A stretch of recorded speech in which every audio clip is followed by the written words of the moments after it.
poet who wrote "Mighty things from small beginnings grow" could have been described as Eden Prairie High School.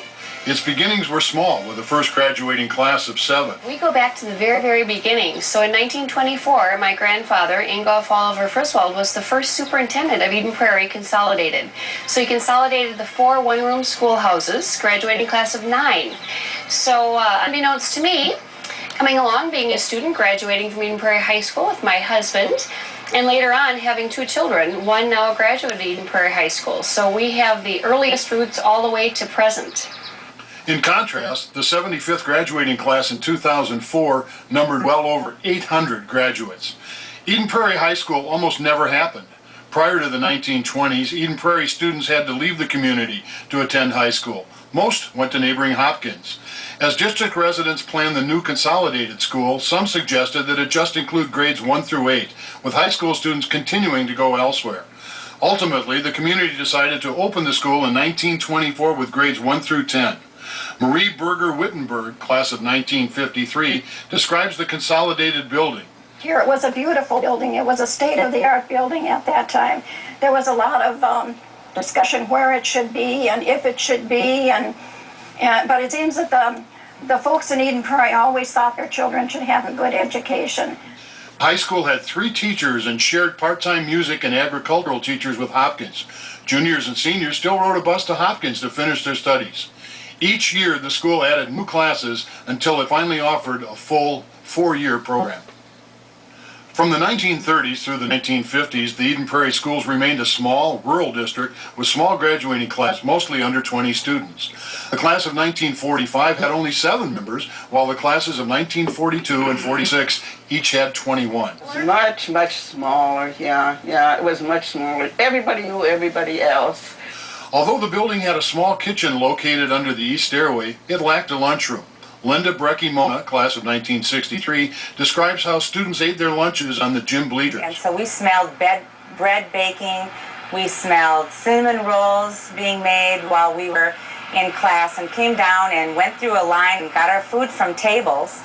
And we went on, carried our trays, and we sat in the old gym on the bleachers and ate our lunch on trays.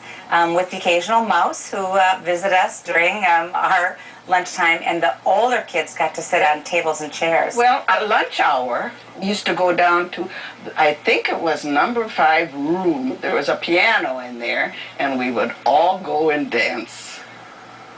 Homecoming took place at a basketball game each winter because the school didn't have a football team. Each class from 7th through 12th grade chose an attendant. Conference football play started in 1959, and homecoming was switched from winter to fall. Kurt Conity, Eden Prairie's first football coach, describes the beginning of the football program. They're really big in basketball. They had homecoming and everything else during the basketball season. After 2 years here, I thought, well, why not have a football program here?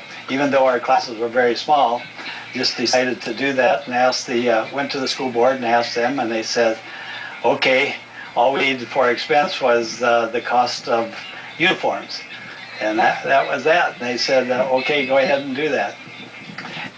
Although graduating classes remained small, the Eden Prairie School was growing, especially at the lower grades. A 1-story addition, often referred to as the sheep shed, was built on the school's north side in the early 1950s. It provided additional classrooms and a manual training room and housed grades 7 through 12. A major change occurred in 1955 when a new 2-story addition was built on the west side of the school. But this wasn't enough. Residents were now asking for a new gym. The dressing and locker rooms were too small.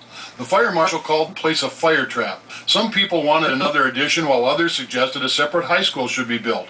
I was in 10th grade when that building got built, and it was very, very exciting because everything was new, and new cafeteria and a real gym with real bleachers and locker rooms that we really didn't have before, at least the women didn't.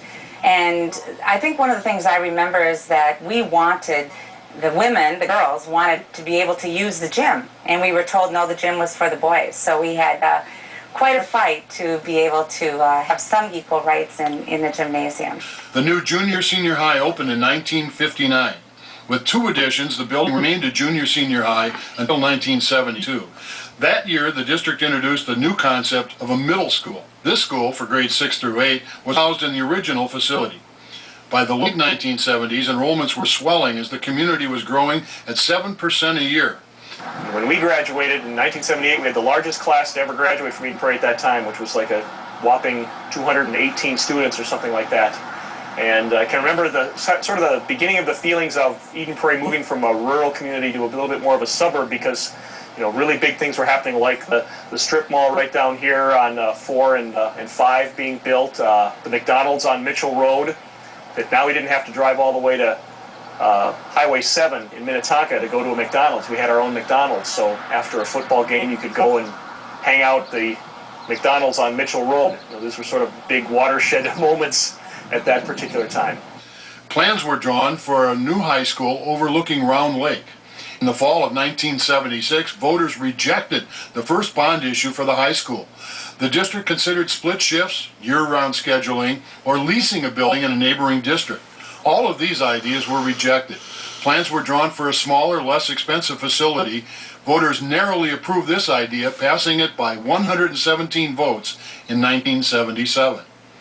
When the high school opened in 1980, it had about 970 students in grades 9 through 12. The new building wasn't quite ready when students moved in. The building was not complete, that is for sure. I think the day that we came as teachers, the workmen were putting on the front doors. And for physical education, we had no facility. Growth was taking place throughout the district. Prairie View Elementary had opened in 1965 and Forest Hills Elementary in 1972.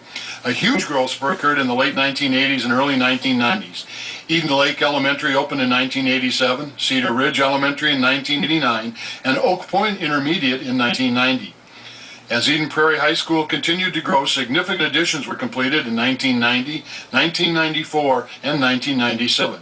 In the late 1990s, a 750-seat performing arts center was added along with an activity center with expanded physical education space. This activity center was the location of a March 2002 visit by President George W. Bush. More than 6,000 students, staff, and community packed the center to hear the president talk about his education initiatives. I'm here because of the achievements, the academic achievements of the students, the quality of the teaching, and the involvement of the parents.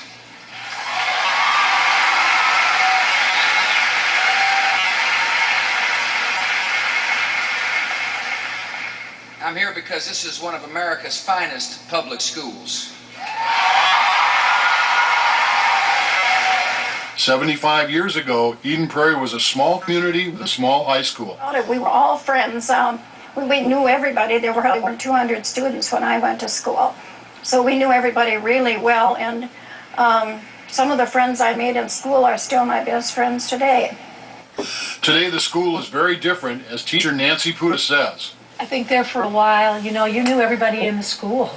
And now you don't even know all the teachers in the school, let alone all the kids.